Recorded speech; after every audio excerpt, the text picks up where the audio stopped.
I spent years publicly bragging about cheating on my clueless husband. He found out and now. Hello everyone, my name is Ella, and for almost 6 years I had the life people envy: a stable marriage with children, a decent house, 2 cars, a loving husband. But the truth is that I was a ticking time bomb with a mouth I couldn't keep shut. I was arrogant, and I would brag about something so shameful as infidelity. But my husband found out, and my life hasn't been the same since, in the worst way possible. He didn't just find out, he made sure I paid for it with my reputation, my peace, and everything I thought I had control over. I'm sorry, I'm all in my head rambling, so you probably don't understand what I'm saying. Let me clarify. I didn't just cheat, I turned it into a damn hobby. While most people go to yoga, or try out new recipes, or learn knitting, or something cute and harmless, I was out here turning my marriage into a backdrop for my double life. My husband Mark was always so busy with his engineering projects, constantly buried in spreadsheets and blueprints and calls from work. And when he wasn't at work, he was all about the kids. He'd sit for hours helping Lily with her math homework and build forts for Tom in the living room with couch cushions and old blankets. He was that guy, steady, safe, loyal to a fault, and so blind to everything I was doing that it made me feel like a magician, like I could disappear into thin air right in front of him and he wouldn't blink. He trusted me so completely that it became almost like a game, like how far could I go before he even got a hint. At first, I told myself it was just fun and just some harmless distraction. I even told myself that it was just something to keep me from going crazy in the same old marriage routine. But then it stopped being about fun and turned into something bigger, something I was actually proud of. I created this anonymous account on social media, a burner that I used to share my experiences. Yes, you guessed right, my cheating experiences. Don't worry, I was careful, like really careful. I made sure to never post my face or mention names or anything that could link it back to my real life. And man, I got followers fast. It was quite curious how well the account was doing because people were hooked. Like they couldn't get enough, and I capitalized on that interest. I monetized the account because I was getting massive engagements and followership. People would comment things like, "Wow, you're living your truth," or "Tell me more, queen," or "Teach me your ways," and I soaked it all up. I wasn't just a wife anymore, I was an experienced cheater. You could say that I saw myself as a legend, at least in my own head, and every time someone told me how bold and brave I was, I felt this sick sort of validation.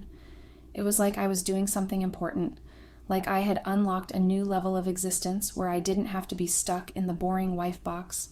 I wasn't stuck, I was free, and I let everybody know it. I remember one day so clearly because it was when I realized just how far gone I really was. Mark thought I was at my sister's place helping with her new baby. He'd even packed snacks for me to take and kissed me goodbye like I was heading to war. But I had only popped into my sister's house for maybe 10 or 15 minutes. I dropped off some diapers and the things that Mark gave me for her and the baby. I gave my sister a tired little hug and made up some excuse about needing to run errands. Then, without even a second thought, I was out the door before her baby even woke up. I wasn't going shopping or doing anything normal. I was heading to meet one of my lovers at a hotel outside the town. I was a regular at the place that the front desk clerk didn't even look up from his phone anymore when I walked in. It was wild how quickly I could switch from one role to the next. One second I was the caring sister. The next I was texting a guy to ask if he wanted me in heels or sneakers. I had a full bag in my car, like some women keep makeup bags or extra chargers. Mine had lingerie and wipes and a burner phone. I had routines and favorite spots. I definitely didn't feel any bit of guilt. Not even when I got back home and Mark asked how my sister was doing, and I nodded like I'd spent the whole day rocking the baby to sleep. I think that's the thing about guilt. If you really believe that what you're doing isn't wrong and is important to your survival, then guilt would not exist. And the worst part was that I told my friends. Like I said, I didn't feel a bit of guilt. I didn't even think I was doing something wrong, at least not wrong enough to keep it a secret from my friends. I didn't hide the dirt.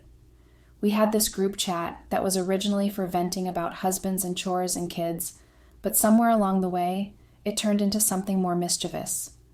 When I dropped the story about how I used my sister and her baby as an excuse to go see a lover, they went nuts. They laughed and told me that they wished they had my guts. They'd beg for more details, and they'd tell me I should write a book. The craziest part is that they'd ask for tips. Tips like what excuses work best, or how to save the numbers of their lovers in ways their husband won't notice, or how to act natural when they come back home after their extramarital activities. And I gave them answers. I wasn't just living the lie, I was teaching it. Mark never suspected a thing. He'd rub my feet at night while we watched movies and tell me how lucky he was to have someone like me. And I'd smile and kiss his forehead and ask him to warm up some milk for the kids. There was one time I took things a bit too far, and that's saying something because my entire life was a series of taking things too far. I really crossed a line that I can't even begin to justify. Mark had been working late shifts, and I'd been planning this meetup with a guy from out of town. We had this thing going for a few weeks, just texts and calls and videos, but he finally came into the city and I couldn't wait. But I didn't have a good excuse. I'd used up all the excuses I could think of. I mean, there's only so many times I can use the sister baby story. I definitely used too much of Mom's house. And don't even get me started on the girls' night lie. So I needed to get creative. I told Mark that I wanted to take Tom to a science exhibit. I claimed that I wanted us to have some mother and son bonding time, just the two of us, and that made Mark lit up with joy. He really thought it was sweet, and he helped me pack Tom's little backpack, and even gave me extra cash for snacks. He kissed us both goodbye as we left the house, and we waved at him. But we didn't go to the exhibit. We stopped at a park for a bit, played on the swings, and then I dropped him off at my friend's house. I know you're probably thinking that I am the worst mother to have ever walked the face of the earth, but don't go around being judgmental now. You don't know what it was like to be me. I told her I had an emergency errand to run, and she didn't ask questions. I went straight to the hotel. I told myself I deserved a break. I wasn't thoughtless. I knew Tom was safe and happy, especially because he had my friend's children to play with, and he had a surplus of snacks. After all, I wasn't going to be gone long. I just needed to go take care of my urges, and I would be right back. And the second I got there, believe me when I say I explored everything I needed to. I did what I came to do. And when I picked Tom up, he ran to me with a big, I felt nothing but relief that the timing had worked out. I wrote about that night too on the burner account. And again, the comments came in. There were some judgmental comments, but most were just in awe of how I carried out these things. They asked for more and called me daring.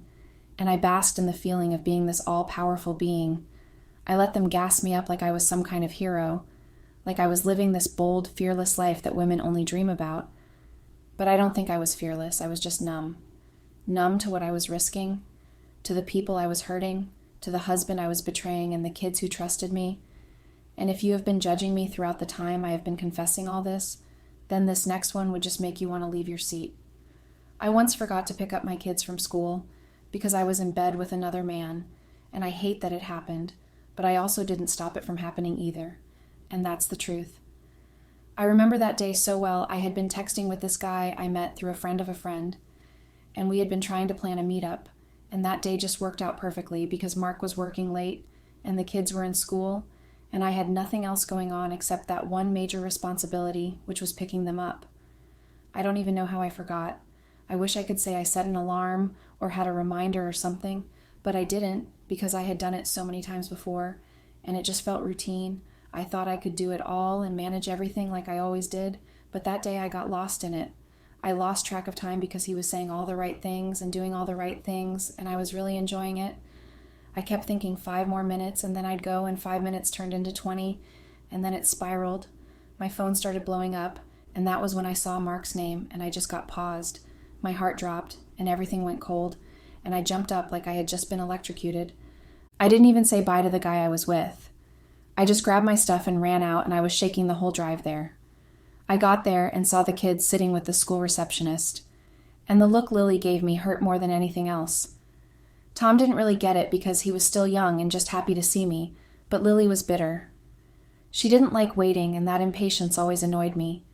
She didn't ask questions, but I could tell she was wondering why I had forgotten, and I hated myself for that.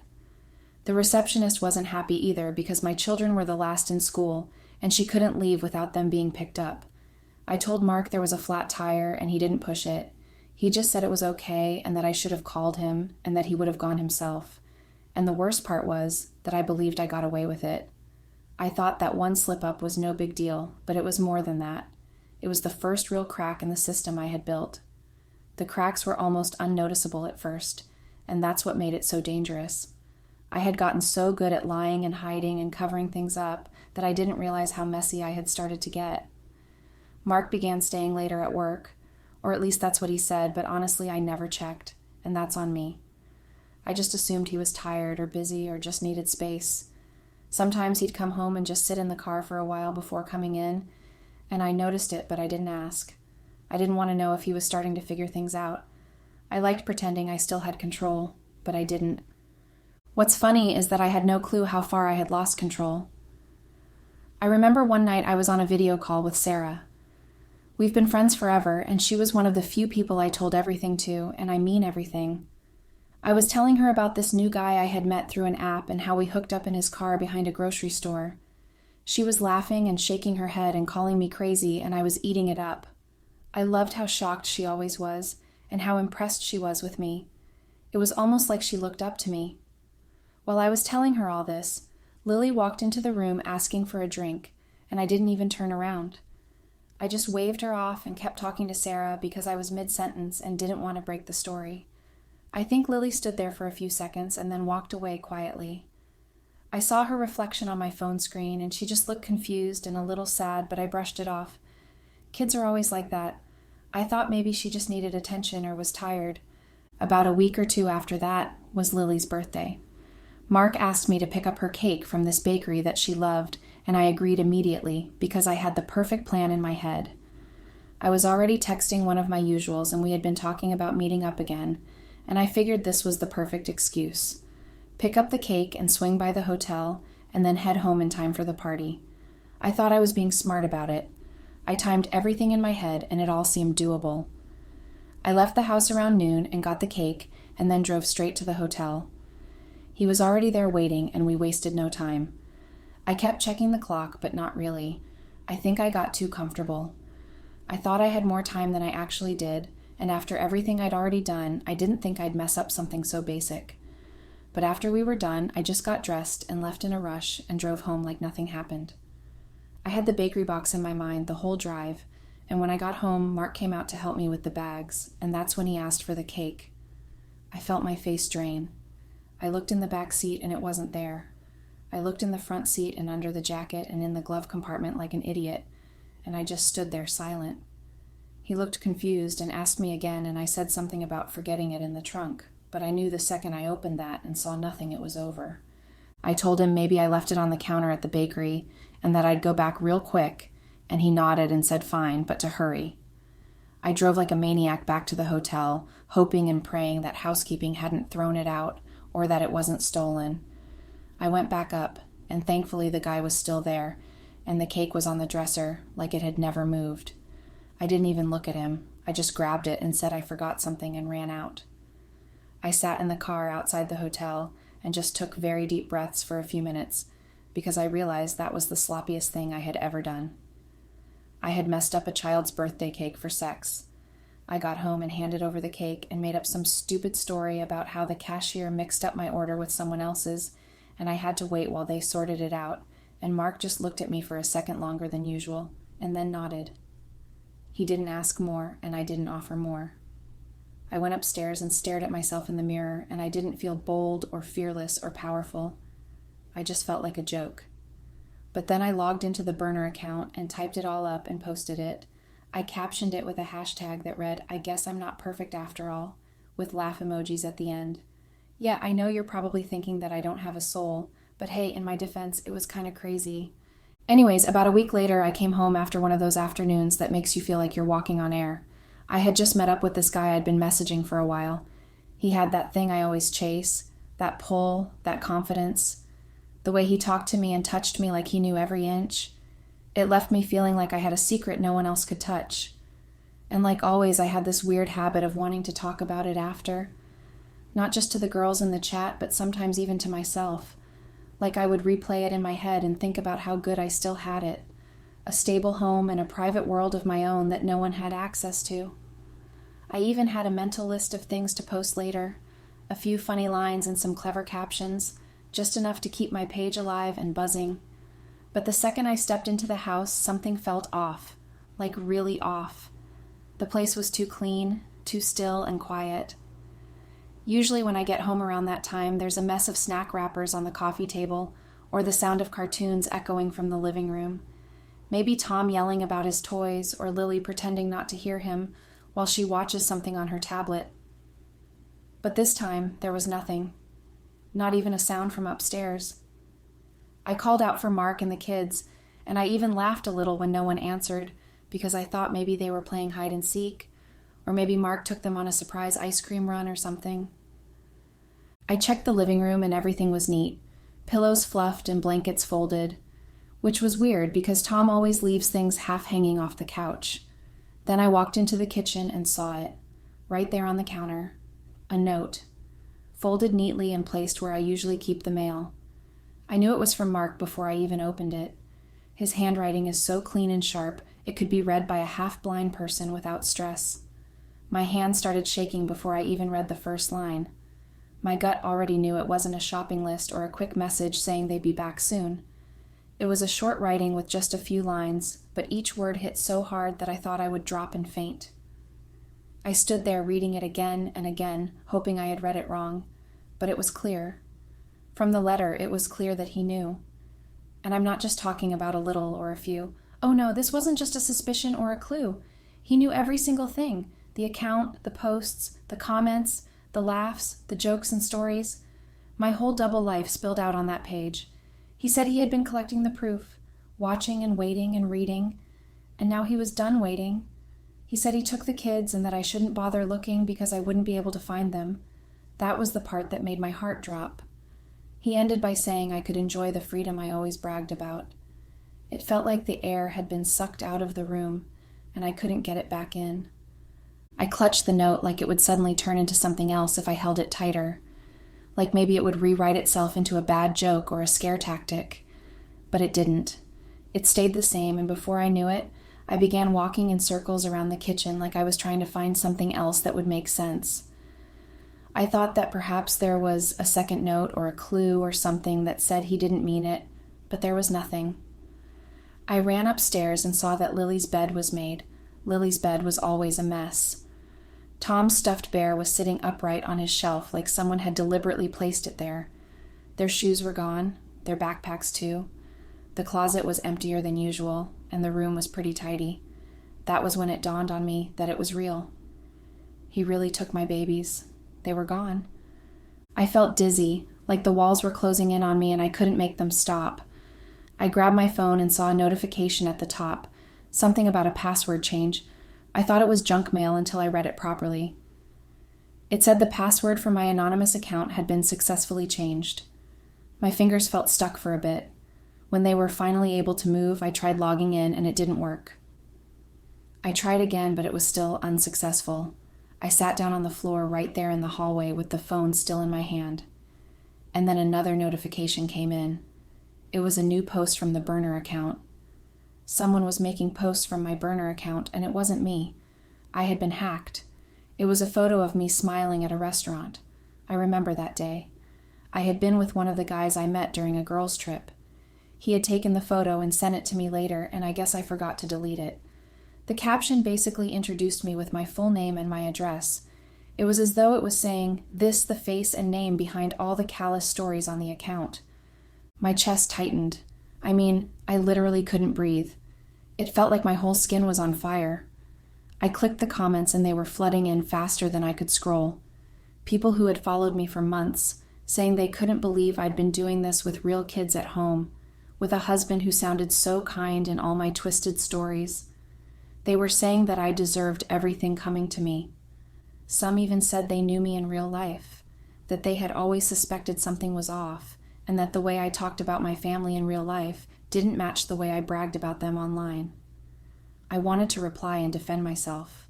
I wanted to explain, but I couldn't even log in, and even if I could, what was I to say? I had lost the account. I had lost everything. I dropped the phone and just sat there for a while. It didn't feel real. None of it did. I knew this had to be Mark's doing. First the letter, and now this. I kept thinking maybe Mark was bluffing in his letter, and that he just took them to his mom's place to scare me. I told myself that he'd be back later, and that this was just a fight and he needed space. But the more I sat in that empty hallway, the more I knew it wasn't just a fight. He found my anonymous account.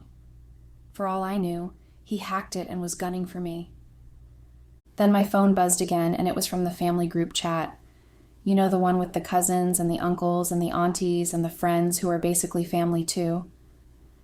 I opened it, and the message at the bottom was from Mark. It was just a link. He didn't even say hi or offer any greetings or pleasantries. He just dropped the link, and under it he wrote the words that hit harder than anything else all day. He said, "All the evidence I could ever need." I didn't even click the link. I didn't have to. I already knew what it was. It was the burner account, the whole history. Every filthy detail about my infidelity was on that account, told like it was entertainment. I sat there staring at the screen like it would erase itself if I just waited long enough. But it didn't. I feel like I've lost my whole life. It just feels so overwhelming, and I don't know what to do. Which is why I am confessing everything here. I need help. Update. Hello, everyone. I'm back again. Since all that dramatic fallout, days bled into weeks and weeks into months, and I swear I forgot what a normal day was supposed to feel like. I used to wake up to the smell of coffee and cartoons playing in the living room, and Mark humming some old song in the kitchen while he made pancakes that never turned out round.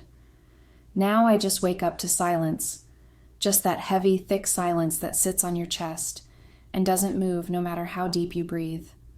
Sometimes I wake up, and for 1 second I forget, and I think it was all a dream, but then I look around and realize that I'm alone, and the bed next to me is still made, and the kids are still missing from their room.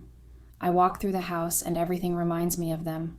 The fridge still has their drawings taped to it, and there's this one that Tom made with just scribbles and a smiley face that looks more like a potato, and I can't take it down. I tried once, but I stood there holding the edge of the paper without moving. My hands were shaking, and I ended up walking away. It's stupid, I know, but it's like taking it down would make it all real, like I'd be saying, okay, they're not coming back. So I leave it there. Just like I leave their shoes by the front door, even though I know no one's going to wear them again in this house. The group chat with the girls went from buzzing all the time to just 1 or 2 awkward messages about sales at Target, or memes they clearly didn't want to send, but felt like they had to. Nobody asked how I was doing or even said they missed me. One of them even left the chat, and I'm guessing they probably think being friends with me makes them just as guilty. Or maybe they're scared their husbands will find out they laughed at my stories and asked for advice like I was some sort of expert. I don't know, and honestly, I'm too tired to care now. I deleted all the dating apps from my phone, but sometimes I still catch myself reaching for them like my fingers forgot that life is different now. I don't get those flirty texts anymore, or those "what are you wearing" messages that used to light up my phone in the middle of dinner with my family. I used to feel powerful when that happened, like I was wanted, like I still had it. Now I just feel empty, like really, really empty. Not in the poetic kind of way, but in the real, I haven't heard my daughter laugh in months kind of way. I hired 3 different private investigators. 3. I maxed out 2 credit cards trying to find them. The first guy was useless. He kept saying it takes time and that Mark probably just went out of town, and I had to tell him that my husband is the kind of guy who sends a text if he's going to be 10 minutes late picking up milk. The second guy got me hopeful. He said he had a lead and that maybe they were staying with a cousin in another state, but it turned out to be some completely different family, and I cried so hard that night I ended up sleeping on the floor next to the door. I don't even know why. Maybe I thought if I stayed there long enough, I'd hear them coming back. The third one stopped replying to my messages after a while. He said he'd reached a dead end, and that it looked like Mark didn't want to be found, and maybe I should take the hint. I wanted to scream at him. I wanted to tell him that you don't just take 2 kids and disappear, but I also knew that's exactly what I would have done if I were him, so I let it go. I stopped trying to track them down after that, not because I gave up, but because I was scared. Scared that if I did find them, Mark would slam the door in my face, and Tom would hide behind him, and Lily would refuse to look at me. That kind of pain feels worse than not knowing. I went to Mark's sister's place. She opened the door and just stared at me like she was seeing a ghost, and I asked her if she knew where they were, and she didn't even answer. She just stepped aside and let me stand there on the porch looking like a fool. I begged her. I actually begged. I said I needed to talk to Mark and see the kids and that I would do anything, and she told me to leave before her husband got home. She said he still wanted to report me for child endangerment. I didn't even argue. I just turned around and walked back to my car with my head down. I went to Mark's mom's house, too. I hadn't been there since Christmas when she gave me a hideous sweater with cats on it, and I smiled and said I loved it. I knocked, and when she came to the door, she didn't even open it. She just looked through the glass and said, "You're not welcome here," and then closed the curtains. I stood there for a while thinking maybe she'd change her mind, or at least yell at me, or throw something, or say anything, but she didn't. She just left me there like a delivery nobody wanted to sign for. My own parents were no better. My mom cried when she found out. She said she didn't raise me to be this kind of woman. She said she didn't know who I was anymore, and I told her that neither did I. My dad didn't say much. He just looked at me like I was a broken appliance, and he didn't know how to fix me. That hurt more than anything. Seeing my dad look at me like I wasn't his little girl anymore, like I was just someone he used to know. They still let me come over sometimes, but it's not the same. My mom keeps offering me books on self-help and forgiveness, and my dad barely talks during dinner. I tried going back to work too, but that didn't last long. Turns out a few of my coworkers followed the account. They didn't know it was me at first, but once the photos leaked, it all clicked.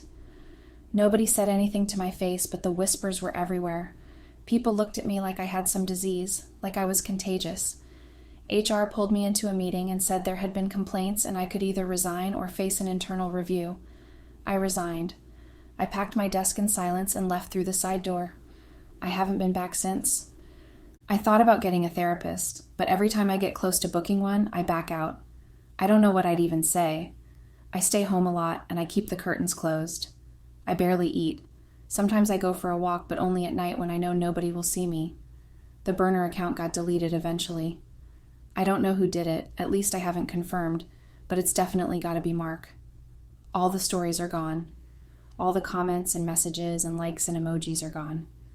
All that so-called fame I built off shame is gone too. It's like it never existed, but I know it did, because I still see it every time I close my eyes. Sometimes I think about the last time Lily hugged me.